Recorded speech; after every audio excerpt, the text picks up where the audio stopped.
Oh, greetings everybody. Figured I would do another update on this guy here. So, what works as of now? Well, most everything actually. There's something to do with the memory that I've got. There's a bug there. I just discovered it a minute ago.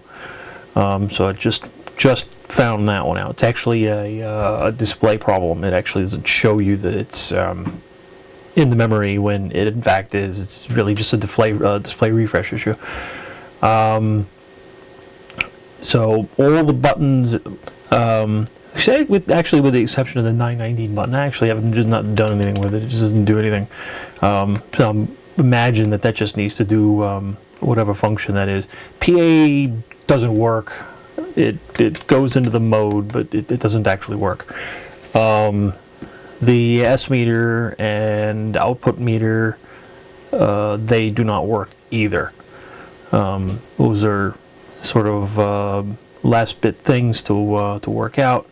The weather does in fact work now. So there's no antenna on the radio, but if I guess if I grab, I'll put my finger on it and see it receiving the weather. This is only green because I actually didn't have any red LEDs. So for my prototype unit, I just stuffed the green ones on it. They are supposed to be red, but I don't know. Maybe I should leave them green. I don't know. I think in fact the grants, I believe, are green. Or are they orange? It might be dual color. I don't remember. But anyway, so that works. The mic gain works. The RF gain works. The talkback, that's just an on-off thing. If you hold it, it'll go into the talkback option. So I don't know. The red, I was never a fan of it, but I don't know what anybody else's take on it. Of course, modes, that's back to working proper. I think the last time I showed this on a live stream, the buttons were just doing weird things. It was ADC mass error.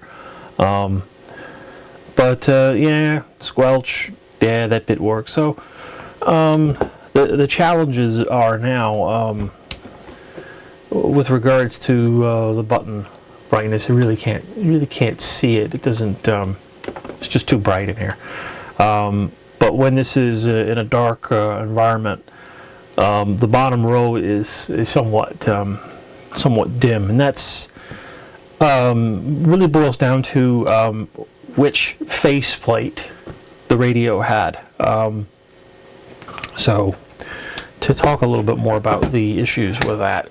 So here are two faceplates from a 980. These are the original Uniden faceplates. So you could see here, one of them has basically a silk screen. They silk screen most of it white, presumably to reflect more light into it, brighten it up.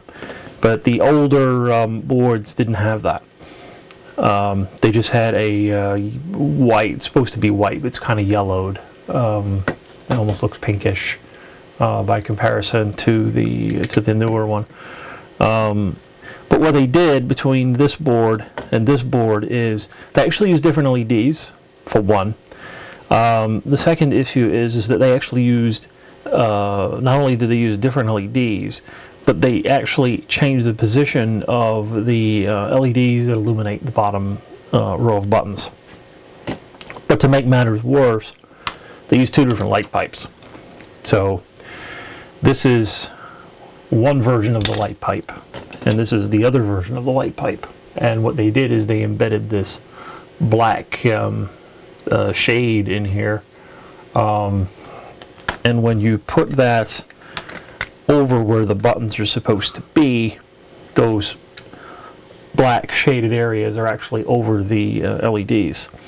presumably because they probably had hot spots between the buttons. Now, what makes this somewhat problematic is depending on which faceplate you have and which set of buttons, it would depend on which light pipe you have, which you actually need to change the position of the LEDs depending on which one of these you have. And that's what makes this interesting, because you know, other than these two boards coming out of two different 980s, they are slightly different. This version has a few extra parts over here, for instance, that this one doesn't have over here. They remove the pads because there's 6 pads for 6 resistors, but they remove the excess pads and they only have the 2 there. It's an interesting challenge to trying to find the happy medium between the LED locations, to work out the different light pipe situations. So it's probably going to have to be a happy medium between the variants, because if you're thinking that this is between old and new version radios, well, they actually use 2 different light arrangements within the newer revision 980, which is the one that doesn't have all the adjustments. You don't know what you got. I'm sure they do. They would know what changes they made between productions, but there's several that I know of production changes between the new variants. They've at least 3 different production changes that I know of, and that makes working out something like this quite difficult, because you just don't know which variant you have. You can almost assure that it's this one if it's new, because this would have been the latest that they did, where they silkscreen the entire front, and that would be like they've got a board number here. This one's PA-473BD, and this one is PA-473BB. Different LEDs. Anyway, so it's an interesting issue. So other than the prototype that's in this, I actually have 2 more that are mostly done. I'm just waiting for more bits. For example, I ran out of this connector right here, so I have those on order. Still have these, and I have enough variations of usable flat flex connectors. This is literally, if you look at this and you say, well, what's the most expensive part on this board?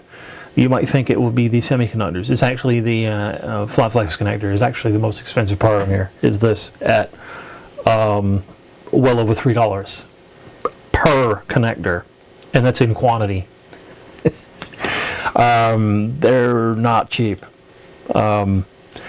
So anyway, the thing is, these have gone through the pick and place and been cleaned up already. And now I've already done it on this one. I just have to do it to this one, where I put on the buttons and the bits that go on the front side, which is the LEDs and the buttons. And obviously you have to populate these connectors. That anything that's taller than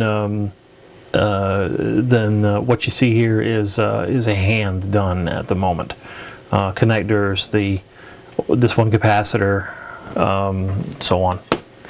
So that's pretty much all I've got to talk about on the 980. It's moving along. So anyways, catch you next time.